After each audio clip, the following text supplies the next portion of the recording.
Entrepreneur Next Door, episode number 28. Entrepreneurs Unite. Get empowered by engaging conversations with exceptional entrepreneurs. Welcome to Entrepreneur Next Door. Coming to you from the Front Range of Colorado Springs, join hosts John and Jan Olson and today's energizing entrepreneur. Are you ready?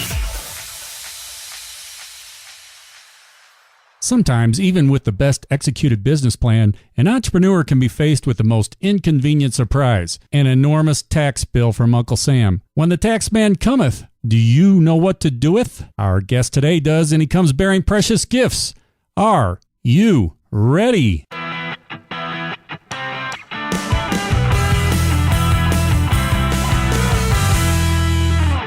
Michael Raanan is the founder and president of Landmark Tax Group, a leading tax resolution firm that specializes in helping taxpayers with their IRS matters. Before starting his own tax relief practice, Michael worked at the IRS as a revenue officer for 8 years. Let's welcome Michael Raanan.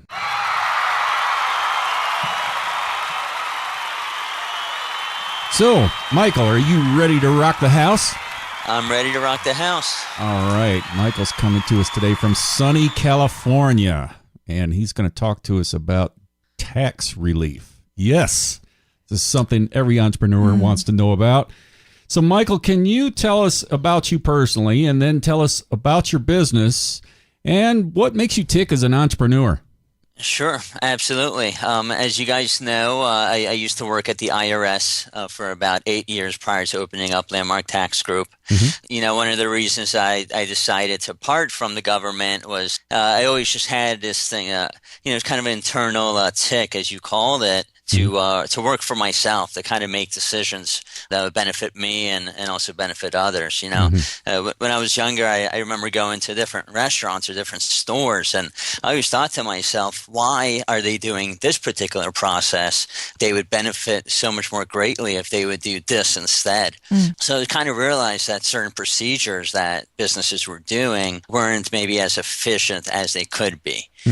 And as you can imagine, when I started working for the Internal Revenue Service, I started to notice even more of that.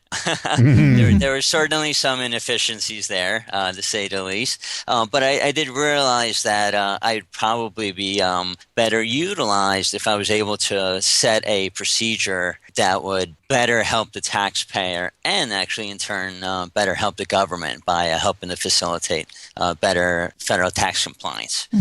So one of the reasons I started Landmark Tax Group, and it's been on upward swing ever since. So I'm really grateful for having the ability to work side by side with these business taxpayers, with these individual taxpayers, and get them back on track with the IRS. So now the type work that you do with businesses, is it just to identify ways that they can reduce their tax bill going forward? Or is this somebody that's already in trouble, they owe a big tax bill, and you're going in to go to bat for them and help them get that big tax bill reduced? Right, sure. You know, most of the clients that come to us are small business owners. They're self-employed. We have quite a few that are wage earners as well. A lot of these folks, for one reason or another, are finding themselves at odds with the IRS. Maybe they fell behind on their federal tax withholding, so they owe a tax liability now. Maybe they had a business with some employees and they failed to make payroll taxes on time. So they are out of compliance. They do owe taxes. Some of them may be under audit. And then generally we find that it's a combination of those two, as well as issues with the state that they live in. So what we do is we address their tax issue. But one of the more important things that we do is we explain to them and we educate them how they ended up in this situation and what they need to do in order to not be faced with the IRS matter again in the future. And that's the key. That's what I was doing at the IRS as well, was educating the taxpayers and letting them know that we have to address the issue, but more importantly, you can't continue to have this sort of issue in the future. The IRS calls that pyramiding, or a repeater, a taxpayer that has a tax issue and continues to have it going forward. And that, believe it or not, is even a bigger priority than resolving the back taxes. And that's what we do here as well as Landmark Tax Group. So we focus on what was the cause, the underlying cause of their problem while we're working on resolving their actual problem. Mm-hmm. Outstanding. So you help business owners sleep again at night by being kind of a liaison between them and the IRS, then working out a solution, a plan going forward to where they don't become a repeat problem. That's right. That's right. Yeah. A lot of these tax resolution companies, when they first started many years ago, they used to advertise in the middle of the night. Mm-hmm. And the reason they did that, they were advertised on the radio, they advertised on TV starting at midnight, is because a lot of these folks that have IRS issues cannot sleep, like you mentioned. So they are up at night. They do feel overwhelmed. They don't understand what actions they need to take in order to fix their problem. We also find a lot of our clients, come to our office and they haven't opened up their notices or the letters that they get. It's just such an overwhelming fear of the IRS, or that they don't, it's just so daunting that they don't know exactly what to do. They don't even take the first step of opening up the mail to figure out exactly what the IRS is trying to communicate with them. Well, let's go back to when you were working for the IRS, and then you decided that you were going to open up your own company. We want you to give our listeners your internal why, that inner motivation that caused you to push past all your fears and uncertainty to take that massive action and start that company. Right. There's kind of two things I guess I would probably mention. One is that, again, these taxpayers seem so extremely confused about how to deal with the IRS problems.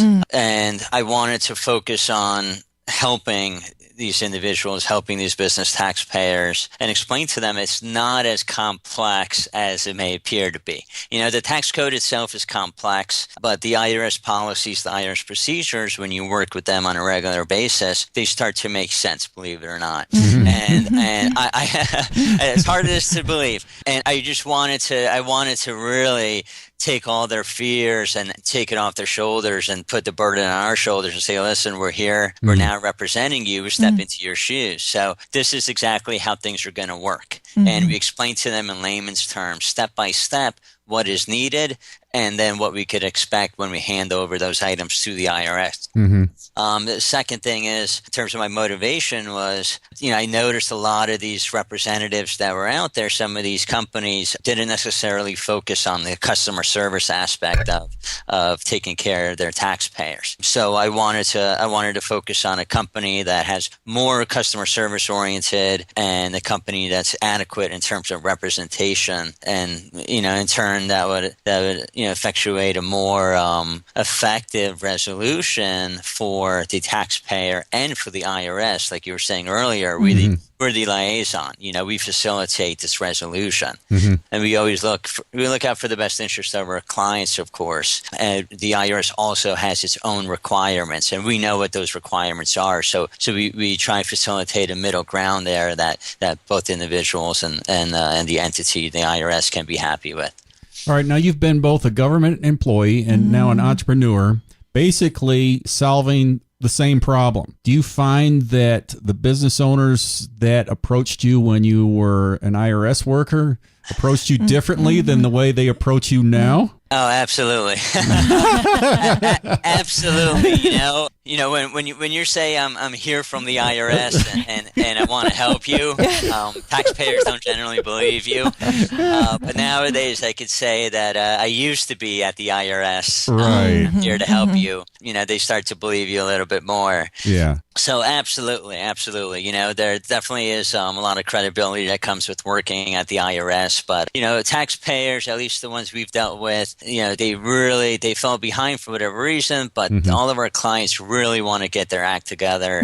They want to make sure they're in compliance. They make a very good faith effort to do that. It's just so confusing when it comes to interpreting the tax law and all the requirements, especially for our business taxpayers. Right. So they do have a different perspective when they work with me now than when they did when I was at the IRS. So, of all the systems, that you have in place in your company, what can you tell us would be one of your strongest and why? In terms of our systems that we put in place, we have quite a few. We try to put a process into every single task or action that we have to take. I think the most important process, if you will, is really just focusing on our client. I can't stress enough how customer service really has helped our company grow. I mean, we have a lot of our clients now and our past clients that are really an extension of our marketing department, so to speak. From the very beginning, we explain everything, like I said, in layman's terms. We let them know what they can expect.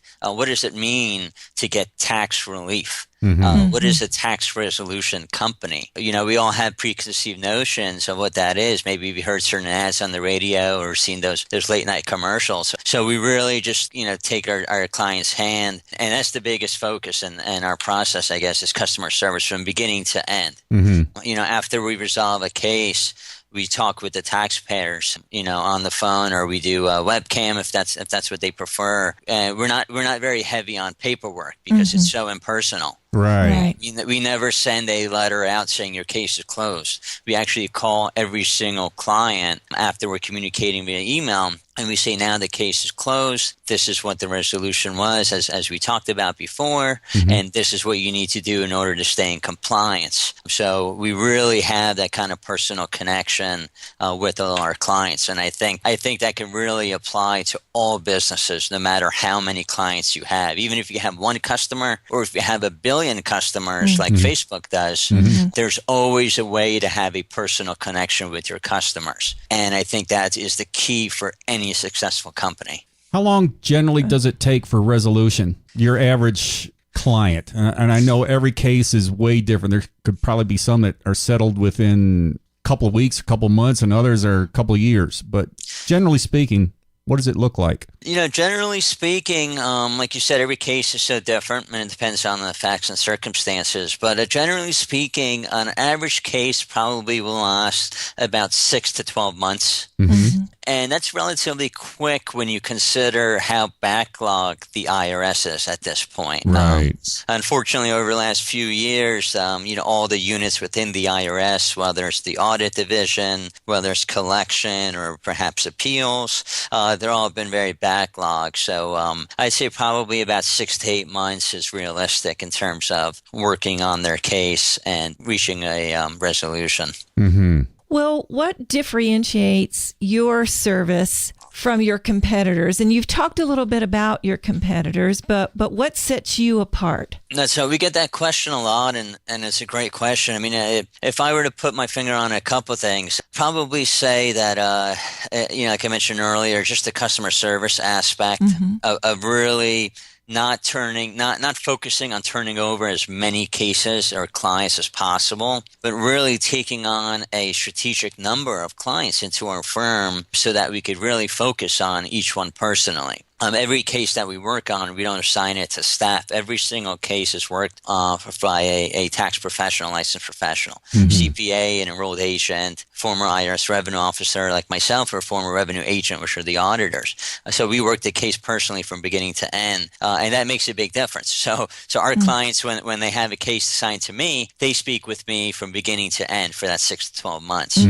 And I think that really differentiates us from a lot of other tax resolution companies out there. The other thing is, just like any other business, when we first started, we had a lot of competition out there, especially in Southern California. Los Angeles County, which is where I used to work when I was at the IRS, it's a hotbed for tax resolution companies. That's just because there's a sheer number of these collection cases are over in LA County, as well as some other spots throughout the United States. So competition was something I had to be aware of. So I strategically moved the company, or started the company down in Orange County, which is just south of LA County. So effectively, we were able to really grow in an area where we don't have as much competition, and we're able to really reach out to the community and say, we're a new company at that point in time. We're here. We're an ethical company. We want to help you. And that really helped us grow dramatically, in addition to our personal service that we give to each client.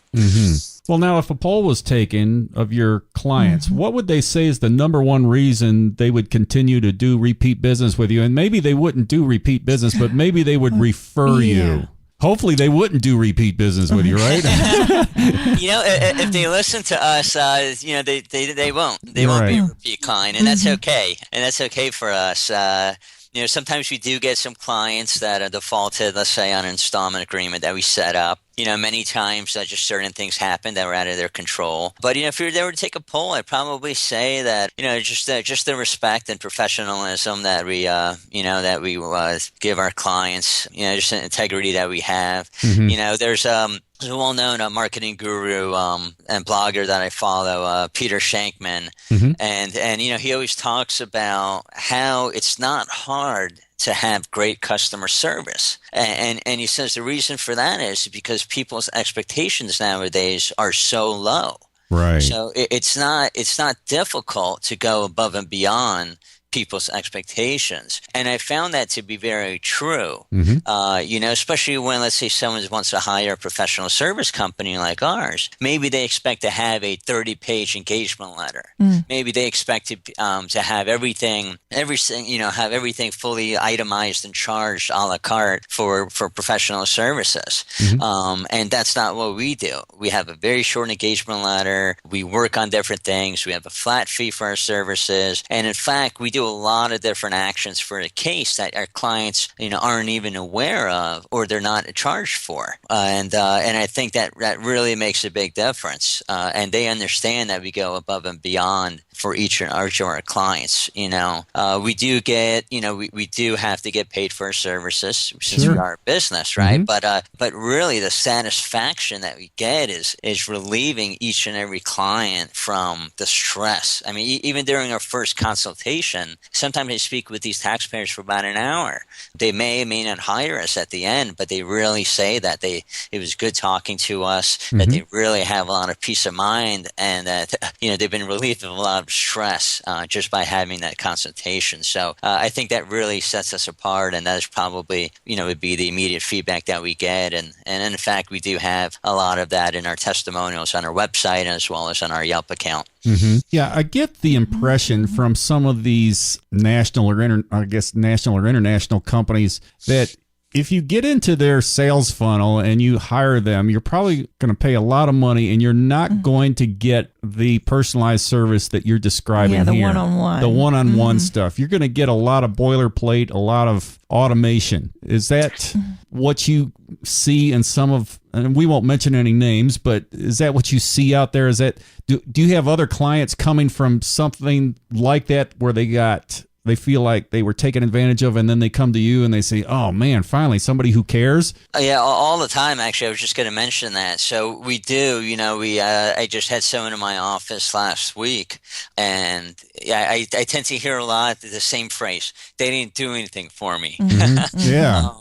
Sometimes that might be true. Sometimes they did do certain things, but maybe it just wasn't efficient. But I do have an unusual perspective because I was on the other side of the telephone as well as the table, working with some of these unscrupulous companies. Now, there are a lot of great tax resolution companies out there. Just like every industry, there are also some bad apples, right? And they take advantage of these taxpayers that maybe have a fear of the IRS or they're just overwhelmed.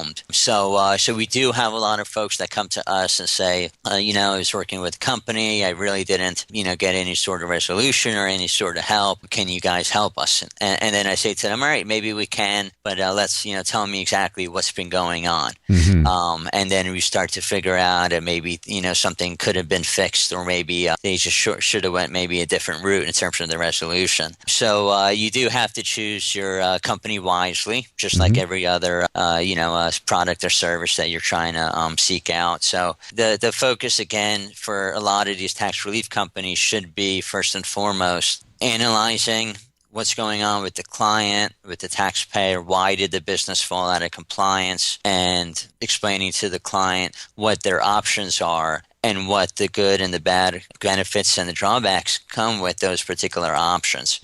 Give your recommendation, and then have the taxpayer make the final decision. So first and foremost is listening to your client, giving them the options, And again, they're in the driver's seat, ensuring that they make the best decision for their business and for themselves individually. Well, let's kind of change things up just a little bit and have some fun. But we would like for you to tell our listeners about your very first business venture, and it could have even happened as a child. Oh, wow. Okay. Yeah, we could go back. I think it was elementary school. Yeah. It's probably middle school, probably first year middle school. I remember, I set up car washes. I had a lot of different things, but I remember one thing that was kind of interesting and funny as I look back now was I used to sell candy out of my backpack in middle school. I used to have my dad go to Costco and buy this candy in bulk. Yeah. Wow. And I used to sell them individually per piece to my fellow students. I remember I had three products. I had Blow Pops, which are extremely popular. Yes.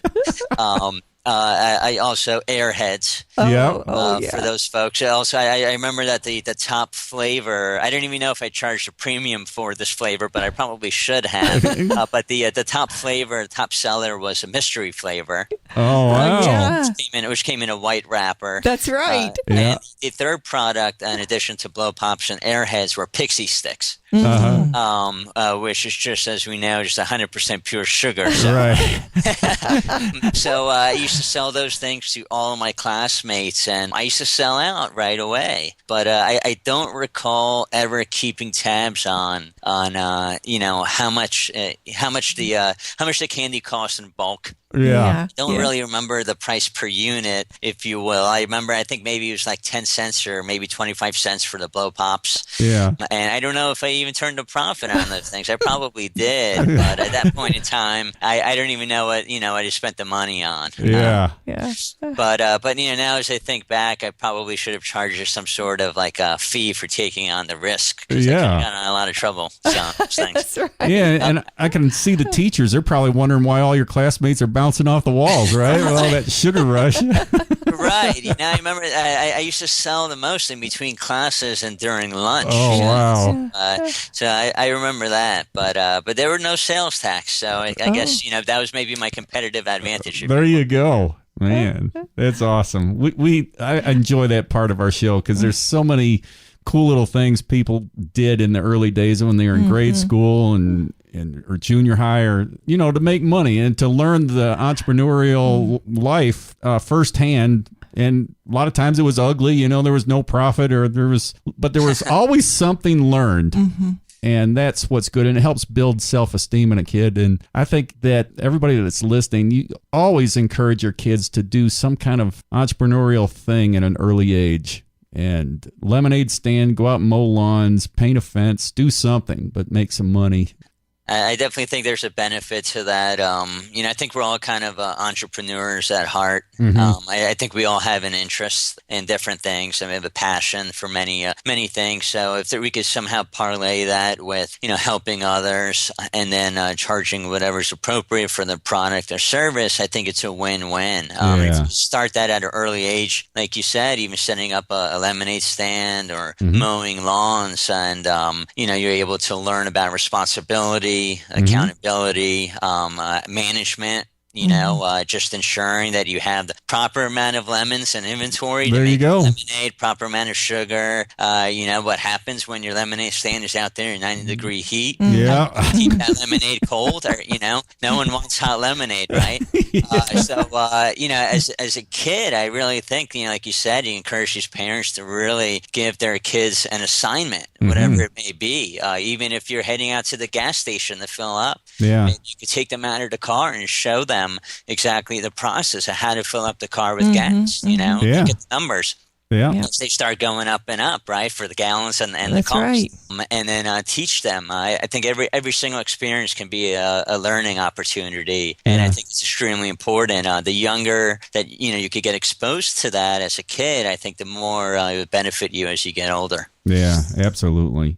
Can you share one of your business habits that you believe greatly contributes to your business success? Business habits. Okay. I should probably just mention the good habits, huh? Right. Yeah.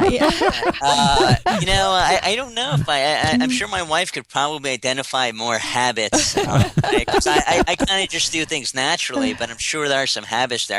I think one of the things that is always pointed out to me was that I'm very organized. I kind of get teased a little bit here and there from family members and friends of just how organized. So whether I'm going on a trip for personal reasons or, setting up some sort of project, I always have everything written down, always do my research and due diligence beforehand. So I think it's extremely, extremely important to be organized, especially for your business. And, most people talk about a business plan, which I think is extremely important. It doesn't have to be a 100-page business plan. But you definitely have to have certain procedures of what you're going to do, how you're going to do it, and have a sort of process flow of the different situations that may arise. So I think being prepared and being organized is probably, one kind of habit that has really served me well. Mm-hmm. Well, which iconic entrepreneur or business leader do you admire most? And it could be from the past, or the present, and why? Well, that's a really tough question. There are quite a few. I mean, we all know Steve Jobs and Richard Branson, Mark Cuban, and the like. Over the last couple of years, there's one there's a very good book. I tend to read a lot. There's one that really stood out in my mind, and it was The Last Lecture. And it's written by Randy Pausch, and Randy was a former professor at Carnegie Mellon, and he wrote an excellent book and also did a lecture that the book was based off of about his life and about his passions and his different dreams that he had, big dreams and small dreams. One of the dreams was that he always wanted to go to a carnival and these fairs and just simply win stuffed animals. And he discussed why that was so important to him and why it was important to achieve that dream. And one of the things he also emphasized was strong work ethic. And in the book, he shared a story about how his colleagues on campus used to ask him how he became a tenured professor so fast. And his response is very interesting. His response, he used to tell them, he said, call me at my office on a Friday night and I'll explain it to you. That's awesome. And it really, I think most of us entrepreneurs that are listening, to your show, I think they really identify with that. That every day is a business day when you're an entrepreneur. And you know what? It's not a bad thing. We don't mind it because we're passionate about the work that we do. Working, 16 hours a day is something we enjoy. It's not a burden. Right. I think you really have to have that work ethic, like Randy Pausch talks about in his book, if you're going to be successful. And if you look at all those other folks I mentioned, like Steve Jobs and Mark Cuban and such, they had that work ethic and they really had that passion, and they still do for the type of work that they do. And it all comes down to, in my opinion, just helping people. Everyone's business provides some service or some product that would make another person's life easier. Yeah. I've said for many years, an entrepreneur that enjoys what they do, work is not a 4-letter word. I mean, it's a passion. It's play. And what we have to work on is not working all the time. We have to work on creating space in our lives and margin and balance, putting the phone down on vacation and that sort of thing. That's the things that we have to work on. I definitely agree with you on that. I think all the listeners would probably agree as well. You definitely have to strike a balance. My wife and I were just out of town at a couple of weddings, and just because you're out of town doesn't mean that your business stops. Exactly. So I brought my laptop and had my phone and was able to get certain things done. So you definitely have to work 7 days a week, but you have to balance certain things out, and you have to find time for yourself, for your family, for friends, and just for your overall sanity. As much as we like to work and we enjoy it, we're not computers. We need some downtime. So balance is definitely a key. Absolutely. Well, Michael, let's imagine for a moment that Twitter's going to move to Mars and leave our planet, and for some mysterious reason, the executives at Twitter give you the last tweet before they pull out. And following a mega marketing campaign by Twitter, everyone on planet Earth is glued to their Twitter feed to find out what it is that you're going to say in the very last tweet known to humans. So give us the tweetable statement from you that you would like for the whole world to receive. It can be your own original or a quote from a famous person. Well, I would say that'd probably be a big mistake by the folks over at Twitter. I regret that. I probably have two responses. I think, as an entrepreneur, if I consider that scenario, I'd have, 7 billion people listening in. So that's quite a few impressions I could make. So, if I were to take advantage of that opportunity as an entrepreneur, I'd probably tweet something along the lines of, professional IRS help available for all Earthlings. Since Twitter is now moving to Mars, and as you mentioned, and I probably have the company URL after that. There you go. But if I had that opportunity, in reality, I'd probably have more of a humanitarian message. I'd probably end up having a quoting Jerry Springer, which might be an unusual quote, but I'd probably quote from him and kind of revise it a little bit. And he used to have this catchphrase with this when he had his show, and he said, "Be good to yourself and each other." And then I think that's probably be a more positive message after signing off over here on planet Earth. But I have to say it'd probably be a missed opportunity if you don't have the word Earthlings in there somehow. There you go. So, Michael, we would like for you to fire up our fellow business pros that are listening today, and even those that may be considering becoming an entrepreneur with a shot in the arm, and we want you to give them your best words of encouragement. I have to say, like we talked about, just passion. Just you really have to enjoy what you're doing. So that's standard, right? I think that's a given. So with that expectation already there, two other things. Work ethic. Understand that things don't happen overnight, and you're serious about, what you're doing and the type of work and helping others, that you will be successful if you have that work ethic. And the other thing is helping out each and every person that you come across. We talk to a ton of people all the time at our office, and we help in some fashion every single person that contacts us. If they don't become a client, that's okay, as long as we help them. And don't charge for kindness. Kindness comes standard. So if you can help someone, even if they're already a client and they maybe retained you or they signed up a purchase order for this, and this, throw something in extra.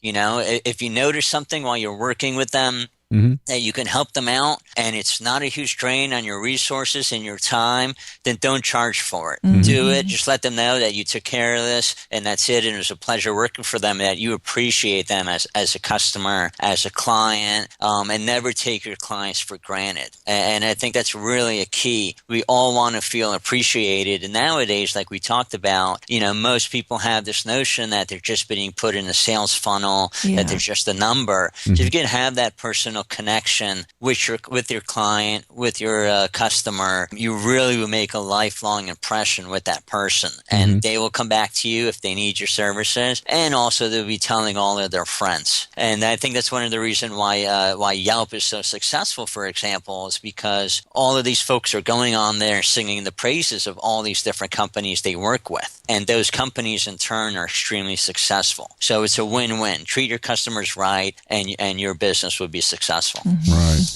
Well, Michael, we have enjoyed listening to your entrepreneurial journey, and there's a couple of things that you've brought out today that remind me of something that another company did that, they've just really done what you were describing.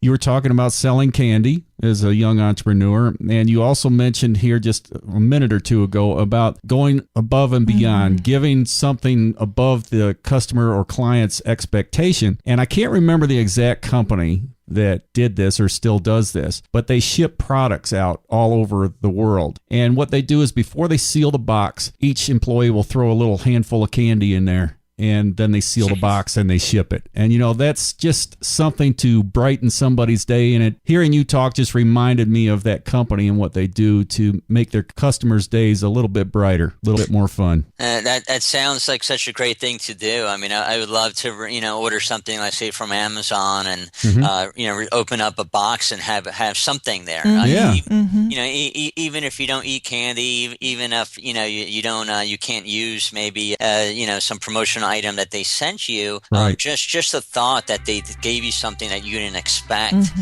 really makes you stand apart from every other company out there. Exactly. I think that's a great thing for all of us to consider. Yeah. Now, I understand that you've come bearing precious gifts today that you would like to give away to listeners. And why don't you tell us a little bit about what you have and how they can take advantage of it?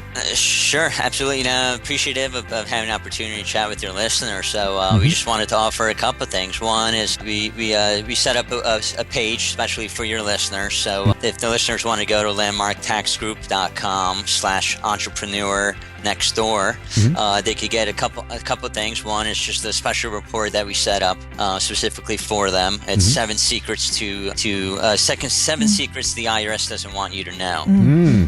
So they'd be able to get that special report. The other thing is a discount, especially for your listeners. So we'll offer a discount if for some reason they need us down the road. We'll be happy to help and give them a discount while we do that. Wonderful. Well, we'll include those links in the show notes so everybody can take advantage of that if they need those services or if they'd like to find out what those secrets are, reveal those things. So what is the best way for people to get in contact with you? They could jump on our website at landmarktaxgroup.com. There's great tips for entrepreneurs and business owners on there. And they could also reach me directly. I could reach at 714-382-6780 or at Michael at landmarktaxgroup.com. Okay. Well, thank you so much, Michael. And we are going to include all these links and your phone number, everything. We're going to include that in the show notes. So go to entrepreneurnextdoor.net/028. Thank you so much for joining us today. We hope that you are receiving great actionable content by listening. We invite you to go to our website at entrepreneurnextdoor.net and leave a comment. We have also provided a way for you to communicate with us by audio. You can leave a comment or ask a question from your computer. Just look for the orange button at the end of the show notes for each podcast. We may play your question on a future episode. Remember, business pros, you are the backbone of the entire world economic system. We salute your creativity, your drive, and your willingness to make the world a better place than it was before you got here. Keep climbing. Till next time, stand tall, business pro. Thank you so much for joining us today on Entrepreneur Next Door. Go to entrepreneurnextdoor.net for full recaps of every show, our amazing blog articles, and resources to help your business grow. Stand tall, business pro. We salute you.